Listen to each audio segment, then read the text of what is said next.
Welcome back to the Fighter versus the Writer. I am your host, as always. I am Damon Martin, and today I am so happy to welcome back one of my favorite people to speak to. And we talk about year-end categories for 2021. This guy had quite a 2021. Welcome back, my good friend Michael Chandler. Michael, how are you? What's up, David? Man, I'm doing good, man. Yeah, it's we're closing in on the end of probably one of the most productive and best years of my life. So it's been a good one. 2021 was great, and I'm excited to talk about it, man. It's so crazy when I was looking at your year in particular. It was such a crazy, wild year for you to start in January with Dan Hooker, to go right into the title fight in May, and then of course close out the year with. We're going to talk about year-end categories. I have an itchy feeling I know it's going to be fight of the year in November. I mean, can you even encapsulate in words what this year has been like for you, the whirlwind that 2021 has been like for you? Man, it's now that you get done with it, of course, once you get through, hard times or get through great times or get through productive times, you always look back and think, man, that wasn't that bad, But definitely, the last 12 months, I mean, essentially since day one when I signed with the UFC, I've done nothing but hit the ground running. And it's been fight after fight, opportunity after opportunity. And with that comes training camp after training camp, which is for me a 12-week block. So it's been a very, very busy one, very productive one. Phenomenal year for my career. Tough at times because I've been away from my family. I train down in Florida. I live in Nashville. But my wife is amazing.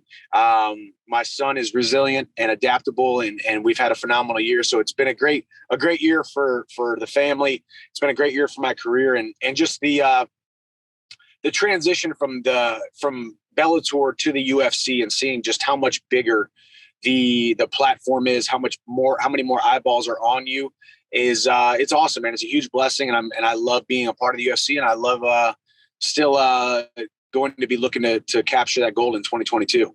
Absolutely, it's kind of crazy when you think about it. Technically, and I know you mentioned this in a couple other interviews after the fight with Justin Gaethje, but technically, 1 and 2 in 2021, but it doesn't feel like that. Like, it's weird to say because you came closer to finishing Charles Oliveira than anyone has over these last 10 fights, these win streak he's been on. You came seconds away from that. And I know it doesn't, doesn't lessen the burn of not winning the fight, but you came inches away from beating him. And then of course, to get engaged in a fight of the year with Justin Gaethje. I mean, again, this has been, it's almost like you can't erase the losses. I know that, but it almost feels like you were a big winner this year, regardless of the actual results.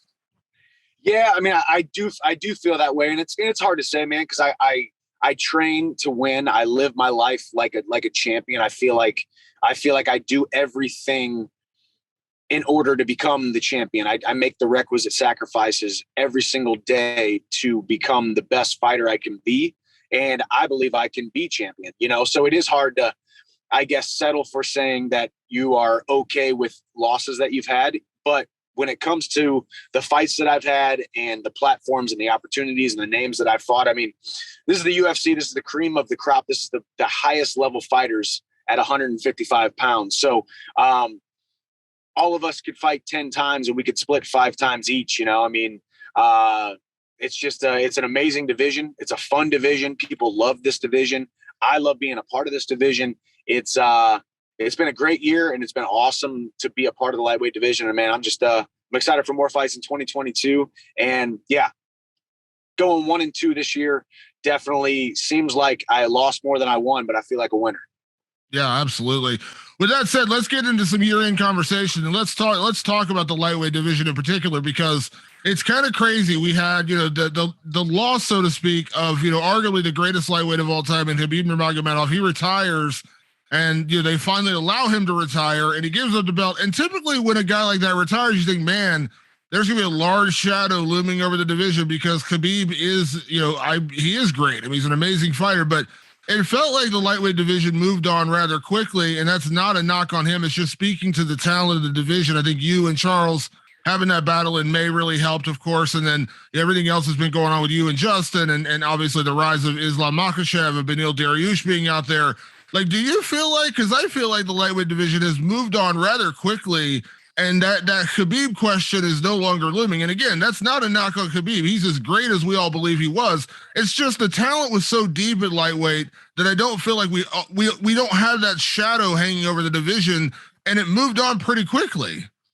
Yeah, I mean, I think there was a little bit of uncertainty. Obviously, how is the division going to how is the division going to continue to move on, and will it flourish, or as you alluded to, will there be a dark cloud with Khabib's absence? I mean, what the man accomplished and going undefeated and looking unbeatable in so many of his fights, having very little slip ups whatsoever in between the confines of bell to bell inside those rounds. And then obviously he took a step back, and for a while we still weren't sure if he was actually going to retire. There was months there where Dana was still trying to convince him to come back, as he should.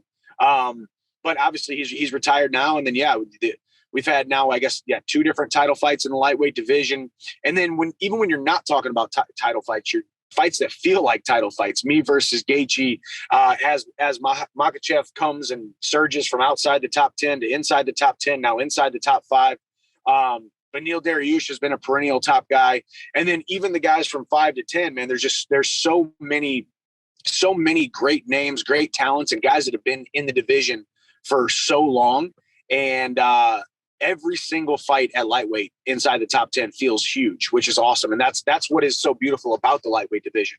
Not to ever discredit what Khabib accomplished and who he was as our champion in the lightweight division. But when you have a division as stacked and as deep and as entertaining as the lightweight division, it will continue to move on. And that's also I think a testament to, or a lesson rather, to other fighters who think that they, hey, the UFC or this division can't move on without me.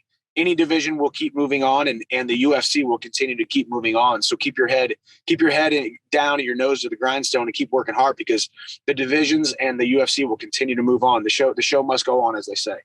Yeah. And I think that the injection of guys like yourself, like Makhachev, like Beneil, like Charles Oliveira has really helped it, because I think one of the reasons that I think we all know, when they were booking the lightweight title fight, one of the reasons like you and Charles ended up fighting, it helped the division move on, because neither one of you guys had that Khabib connection, you know what I mean? And I think that has helped. And when you look at the changing of the guard, so to speak, guys who are always connected to Khabib, Tony Ferguson, not the guy right now at the top of the division. Conor McGregor coming off a couple of losses. He always had that tie to Khabib. I feel like the division has been helped. It's almost like you couldn't write it any better for the division to move on from a dominant champion. And again, because it could have gone the other way. It could have easily gone the other way, where we're talking about all the guys who just fought Khabib. I think it helped to have guys like you, guys like Charles, guys like Beneil, guys like Makhachev, who don't necessarily have that tie to Khabib. I think that helped the division move on. Am I wrong?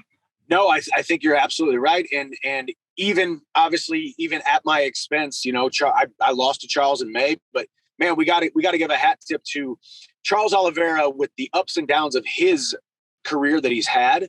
And then to not only win the title in May against me, but it wasn't quite enough for him to solidify himself. But then to go out there and finish Poirier, that solidifies Charles Oliveira as our legitimate champion, and there was a lot of people who bet against him, myself included. I thought Poirier was just a little bit better in all the positions to be able to beat Oliveira. I thought he was going to be tougher as well, better cardio as well, but obviously it didn't play out that way. So Saturday night, we saw Charles Oliveira solidify himself as the number one guy for sure, and looked very dominant, obviously with a finish over me, finish over Poirier. I mean, he's had the majority of, the most submission wins in UFC history.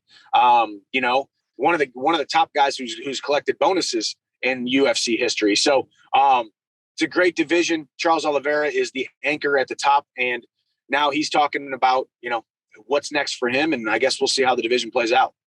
Yeah, it's kind of crazy. We're going to give our picks for fighter of the year in just a little bit, but of course, Charles has got to be in that conversation now. I mean, getting a win over you is a huge deal. I mean, of course, you're a top 5 guy in the world. And you have been for so much of your career. And then you look at Dustin as well, and you're not alone. I think, the majority of people I spoke to outside, and I'll give credit where credit's due, Beneil Dariush was the one guy I spoke to who said, I'm actually picking Charles because I think his ground game is that much better Then Dustin, he picked it right. I didn't. I thought Dustin was going to win. I know Justin Gaethje picked Dustin. I know you did.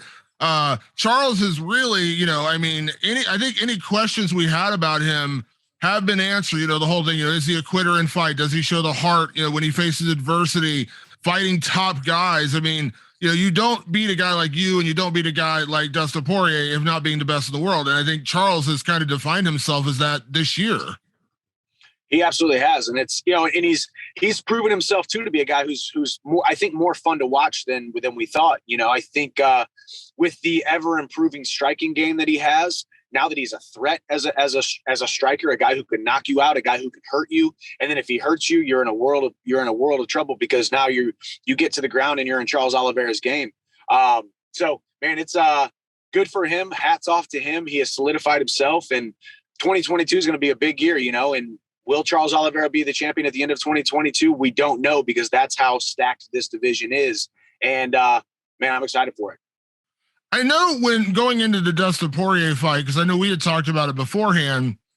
You had absolutely nothing against Charles, but as we said, you believe Dustin would get the job done as well. But when you look at what Charles did in that fight, and a guy who went toe to toe, and a guy who nearly finished Charles in that opening round, seconds away from knocking him out. The damage you put on him, this is not a knock on Dustin Poirier in any way, shape, or form, but Dustin, tagged him a few times in that opening round, but he never truly had Charles hurt. I don't believe he did.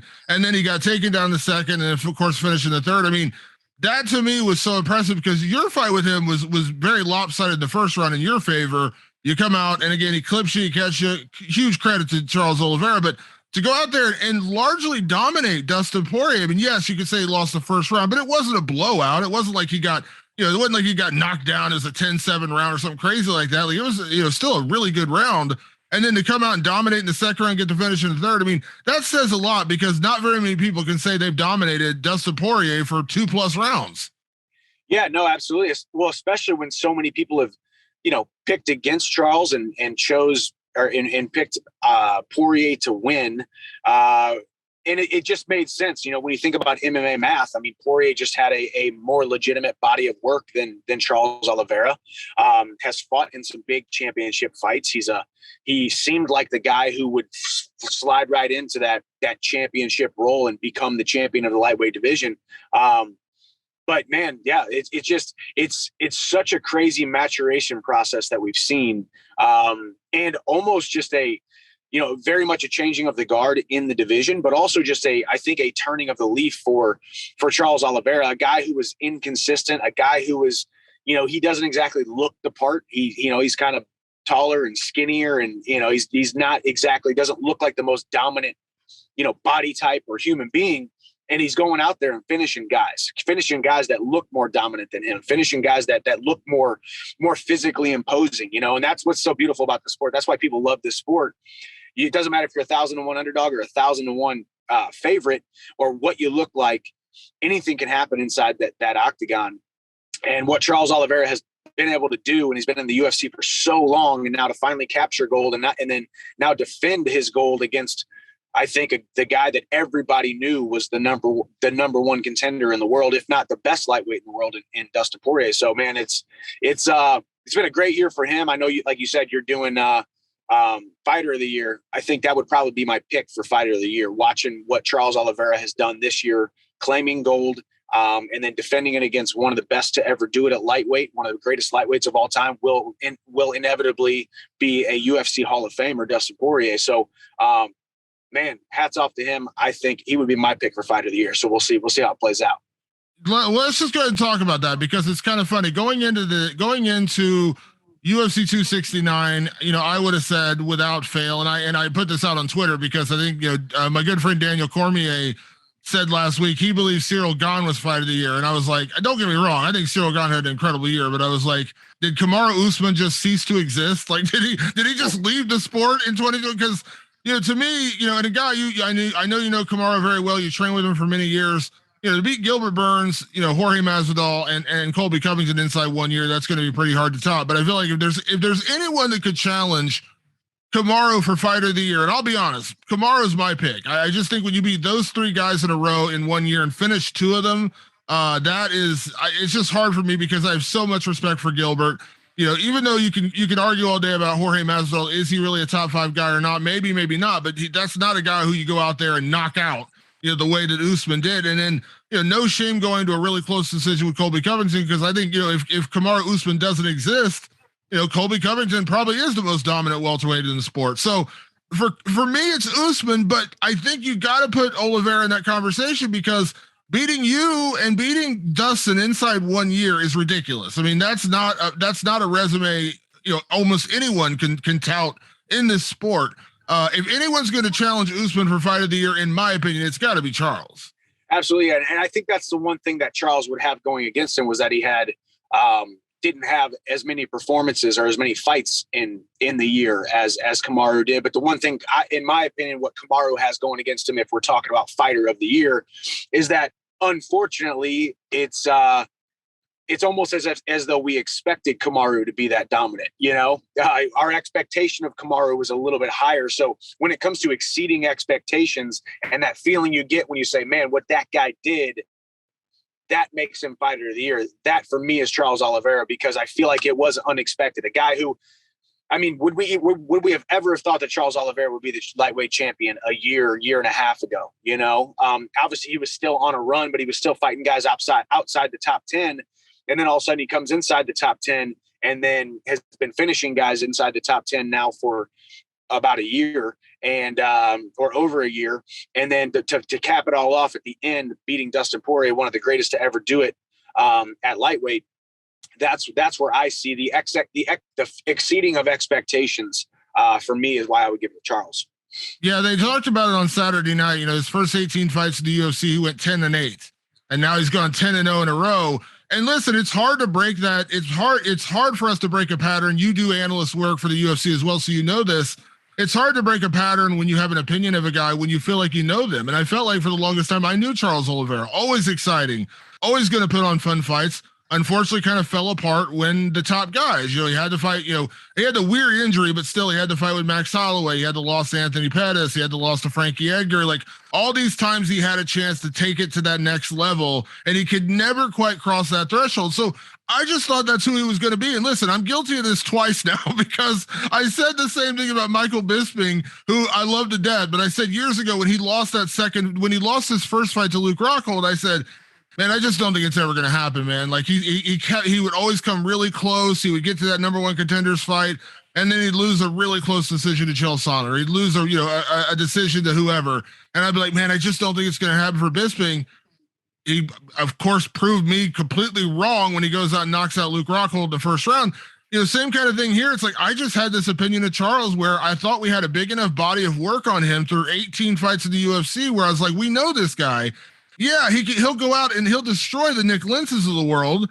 He'll go, and Nick is a great fighter, but Nick's never quite been that guy. Nick. Nick's never quite been that top 5 guy. He'll beat him. He'll beat, but when he beat Tony, I was like, well, maybe. But again, it's hard. I admit it's hard for me to get over my own mental hurdle when I think I know a guy. And Charles has proved me wrong over and over again. And again, I got to give him huge credit, because I fully admit I've underestimated him. Yeah, no, and I think you weren't wrong in assuming that. I think your opinion of Charles Oliveira was consistent with a lot of people's opinion of who Charles Oliveira was and who was going to be until the end of his career. But the most important opinion out there is the opinion you have of yourself, and that's the X factor that you can never quite know about somebody. You can have an opinion of Charles Oliveira, but what is Charles Oliveira's opinion of himself? And quite frankly, if you would have asked me a year and a half ago, I would have said, okay, his opinion of himself is, well, I'm going to be a top 10, a top 15, maybe top 10 guy. Maybe I'm going to falter in the big moments. But obviously we were wrong about him having the opinion of himself. He's obviously, you can't get in a championship fight and get almost knocked out and lose around 10-8 to me, and then come back and meet me in the center of the octagon like he did and then win the fight, or have somewhat of a lopsided win against Dustin Poirier, obviously a finish, but dominant 2 rounds, and not have the opinion of yourself being a champion or being of championship caliber. So we were wrong about Charles Oliveira. I'll be the first to admit it as well. When I think about the top lightweights a year ago, when I was coming into the UFC, I never would have thought that I would be challenging Charles Oliveira for the title or wanting to be chasing the gold and have it be around Charles Oliveira's waist. So kudos to him. Comeback career of the year, fighter of the year. That's where Charles Oliveira is for me. So it's pretty cool to watch. Yeah. Before we move to fight of the year, which I have an itchy feeling I know what we're going to be talking about, let me ask you real quick to put on your analyst hat, Michael, because, on Saturday night, you work the desk a lot. So you've actually, you've helped to, work and break down the fight. So I know you watch very intently, and also you watch your own division. Now you were kind of, I won't say critical. You were pretty, you were critical of Dustin Poirier on Saturday night, with the way that fight ended. Now, I'll admit I have a bit of a bone to pick, when you said that he quit in there. Now I disagree. Let me explain what I mean. I don't think there's any shame in tapping out in a fight. I don't think there is. Now, I think it's different, of course, with a choke versus an arm bar or a heel hook. When you're going to get your knee ripped apart, I think that's a different situation. There's only so much toughness you can show when your knee is getting shredded with a heel hook. We all know how that goes. But I want to get your mindset on that, because in the moment I was like, I don't think Dustin quit. I think he just knew the fight was over and it was just done. But I want to hear your rationale, because you were a little more critical of him on Saturday night. And again, I want to make sure and give credit where credit's due. Charles Oliveira, incredible performance to finish him the way he did.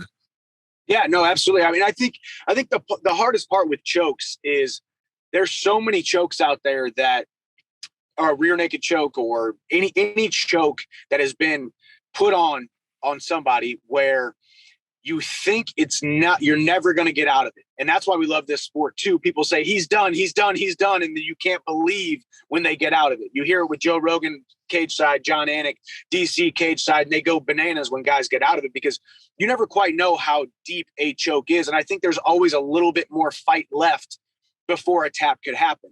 And yeah, I will admit, maybe I was a little bit too harsh. Maybe the word quit was not the right word to use. But I also think Dustin Poirier has dismissed me since day one. I don't think Dustin Poirier is a bad guy. I don't think he thinks I'm a bad guy. But as a competitor, he called me and Charles fighting fool's gold. He dismissed me, saying he wouldn't fight me in the UFC even after I knocked out Dan Hooker. So he was just a little bit more dismissive of me. So I think he and I don't think he's a bad guy. I think he's actually a great guy. I think he's a phenomenal ambassador of the sport. But he and I, when it comes to the competition aspect of us both being fighters inside the same division, I think we both have a little bit of a bone to pick with each other. So I also got my back taken by Charles Oliveira. He almost had that choke locked up and I was able to fight out of it. So I've been in that position. I was able to get out of it. And so, yeah, I will admit, I will concede, maybe using the word quit was a little bit harsh, especially against one of the good guys, because people probably like, how are you going to come at Dustin Poirier, man? He's one of the best guys in MMA, right?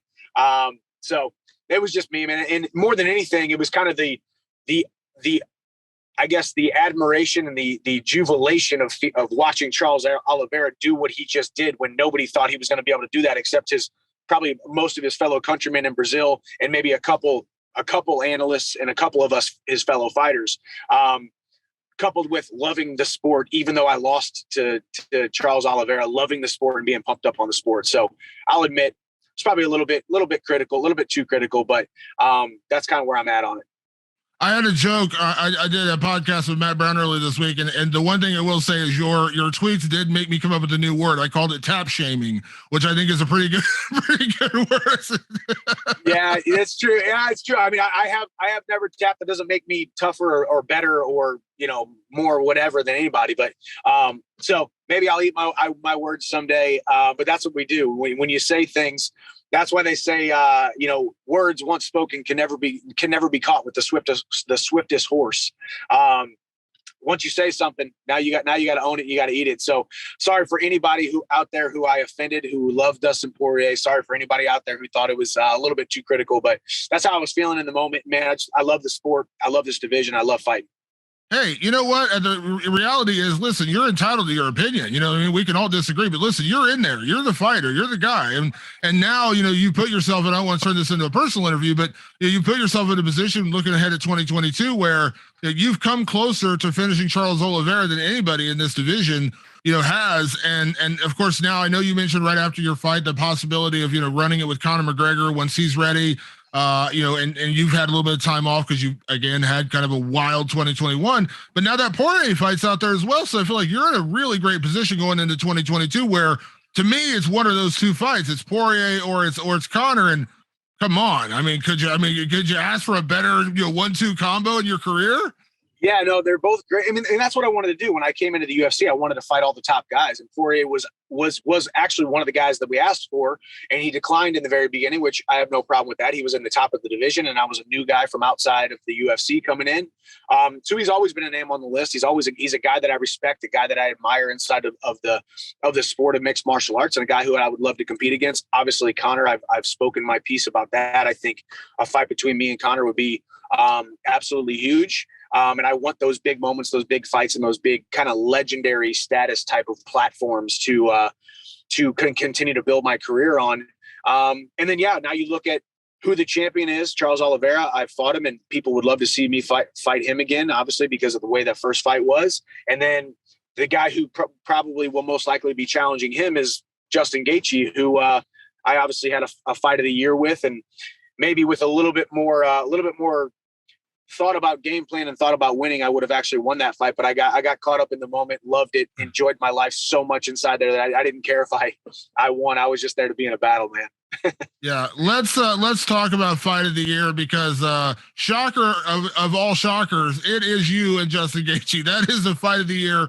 That is one of the greatest fights of all time. I know we've talked about this in your career before, Michael, because I remember, you know, we talked after the Eddie Alvarez fights, you know, which were both insane fight of the year type fights.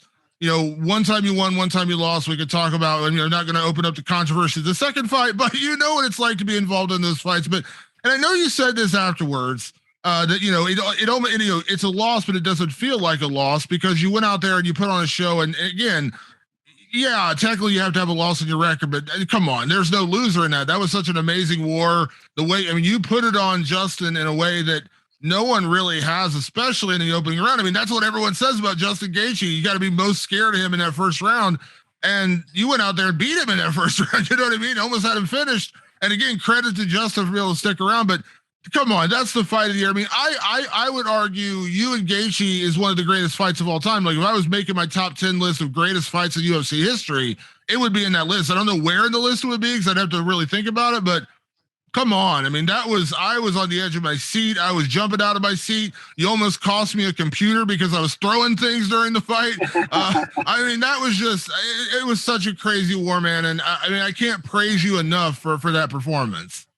Thank you, man. No, and that's what, you know, throwing things and almost breaking computers and jumping around and screaming. I mean, man, when you really boil it down and you peel back the layers, yeah, man, is it unfortunate that I lost what I would have rather have won and me being talked about in the title picture of rematching Charles for the championship?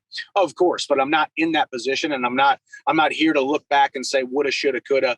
But man, I'm in this sport to make people feel something. How do you feel about what you're doing, what you're accomplishing, and how you are pushing yourself whenever you watch my performances and watch what I do out there and do inside the confines of competition and living out my calling? And I think that fight was the epitome of me out there performing and enjoying my life, enjoying what I do, enjoying my calling. And man, it was, like I said, the first time I got my hand grabbed by the referee and I didn't care who got their hand raised. And I'm sure that upsets my big time supporters, the people who big time believed in me that I was going to become champion.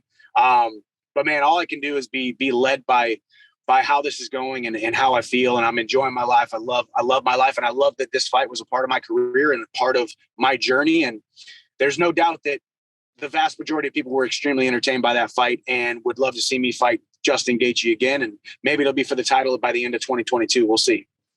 I know it doesn't, you know, we've had this conversation before throughout your career because you haven't tasted defeat very often, but I know we've talked after all your wins and some of those losses, and you've been a guy who you know, you understood all facets of the sport.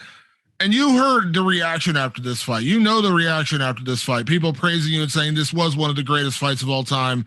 Of course, it's the 2021 fight of the year. There's no doubt about it. There's not, again, absolutely no offense to the other fights out there, but you guys just kind of stole the show without question. But does it, I won't say lessen the sting, but does it make it better? You know, yes, you wanted to win. It would have felt better to win that night, but to hear people so happy, so much joy watching a fight. Again, I know you don't do it for the praise, but to know you gave people that kind of fight, to know you had a fight that will go down in history as one of the greatest ever. I mean, that's got to feel good, right? Like, even though I know it wasn't the result you wanted, it was still one of the greatest fights ever. Yeah, and really, you just, for me, when I look at that, I feel so much, just so much gratitude toward being in the UFC. Because I will say, I mean, you take my fight with Justin Gaethje and my fights with Eddie Alvarez, and you put them next to each other. You say, well, shoot, those fights with Eddie Alvarez were pretty darn close to that fight with Justin Gaethje. Yet, so many fewer people saw those fights in Bellator. And if it goes down as those go down as the best fights in Bellator history, which they probably will, still they weren't seen as much. When you fight on a huge pay-per-view at Madison Square Garden in a fight of the year like that, probably a fight of the one of the fights of the decade, against a guy like Justin Gaethje, when the stakes are so high, there's title implications, and you're in the middle of Madison Square Garden, those are the kind of fights that live on in infamy on the internet, on ESPN Plus, on ESPN, on your app, on your TV, and you can go back and watch it and watch the highlights, and DC's breaking it down, and they do, you know, who knows, they could end up doing a documentary type of deal, 30 for 30-minute specials, all that stuff on fights like that, because that's what the UFC is. They are an entertainment media creation machine. So with that, obviously, I loved putting on the performance. I loved you can't do it without a great dance partner. Justin Gaethje was a phenomenal guy to fight against and compete against. He was in there making it fight of the year just as much as I was. And with that, thinking about how it just continues to live on in the future on the UFC platform. So it's great, man. It's cool. And, you know, when my son's old enough, I'll show him that fight, and he'll hopefully not think I'm too crazy, but probably most likely be entertained, and, you know, it'll be great, man. Is there, you know, I remember talking to you after, you know, the Eddie Alvarez fight, you know, and unfortunately you never got the third one with him that I know you wanted, because he left the organization, and it is what it is, you know. And I know when you were in free agency, you mentioned to me even then, like, hey, maybe I could find a way to fight Eddie, because I know you always wanted that. We're going to see you and Justin again. Like, I feel like that's going to happen. We're going to see the rematch. And personally, I think for the title in 2022, and and again, I keep saying this, like, I can't say this enough how much I respect Charles Oliveira, but I think Justin Gaethje has a great chance of beating him. And I think you and Gaethje, like, next time it's got to be 5 rounds, right? Like, I can't imagine you guys doing 3 rounds and then going 5 rounds, but we're going to see you and Gaethje again. That fight is so good and so guaranteed to be good again that I feel like we're going to see this turn into potentially one of our greatest rivalries. And I mean that not in like you guys dislike each other, just because we want to see it again. Like, you could book your next fight against Justin Gaethje, and I would be freaking out excited. Yeah. And, yeah, I mean, that's the thing. Most of the time when you have a great fight like that, people are so nervous that the second fight isn't going to live up to the expectations of what you think it's going to be. But that's what I said about Justin Gaethje and I. We're men of our word. When we say we're going to go out there and slug it out, we actually go out there and do it, you know. And I knew that about him, and I think he knew that about me going into the fight, and now he especially knows that about me, of course. And I know that even more about him. So, but with this fight, with this matchup, there is no way. It's just about as close to a guarantee for fireworks as you ever could get in mixed martial arts. So, yeah, I think it's going to happen again down the line. Don't know if it's, you know, in the next 6 months, the next year, but it's definitely going to happen, and it's going to be a good one again. Yeah. So we know you and Gaethje were fight of the year. There's no doubt about that. But I'm curious, you know, as a fan and as a guy who does follow the sport pretty closely, Did you have any other fights you enjoyed this year that you really enjoyed? I know a lot of people talked about Peter Yan and Corey Sandhagen. Max Holloway and Yair Rodriguez was great. Dillashaw and Sandhagen was a fun fight. You got Yuri Prohaska and Dominic Reyes. That was a crazy fun fight. Did you have any other fights, taking yourself out of the equation that you enjoyed this year? I did, yeah. The Peter Yan Sandhagen fight to me was one of the best of the year.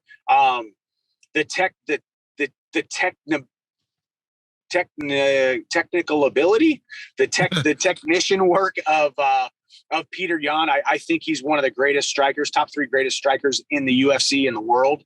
And then Corey Sandhagen is just as tough as they absolutely come. So that one for me, I'd have to really think about it. I've been out of pocket for a lot of them because I've been training so much and missing a lot of them because it's so unfortunate.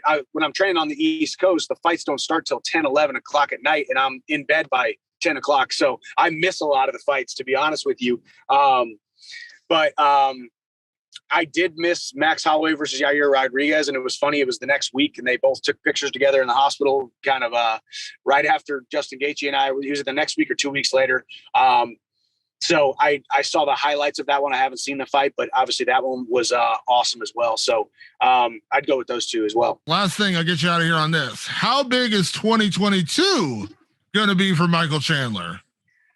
I think pretty big. Now that I've come in,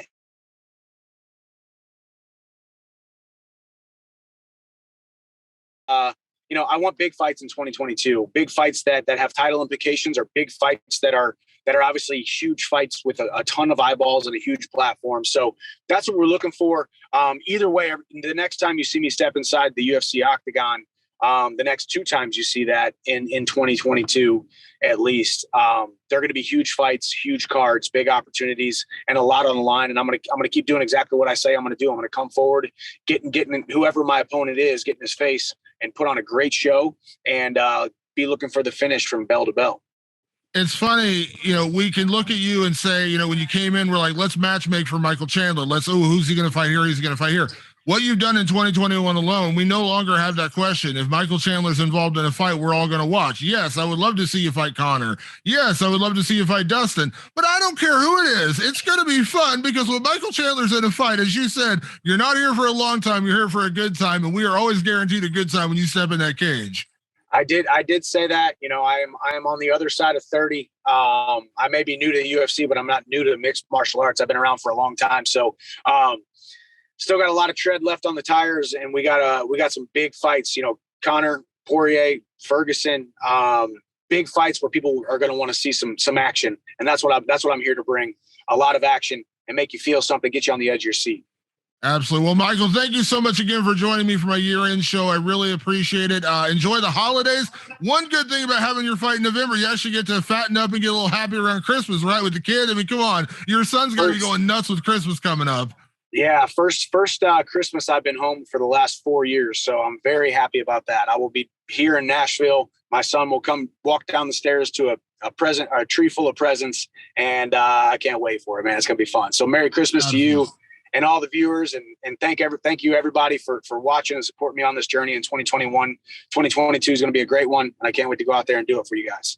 Michael, it's always a pleasure, my friend. I appreciate you doing this, and we will talk soon, okay? Yes, sir. Thanks, Damon. Appreciate it. All right.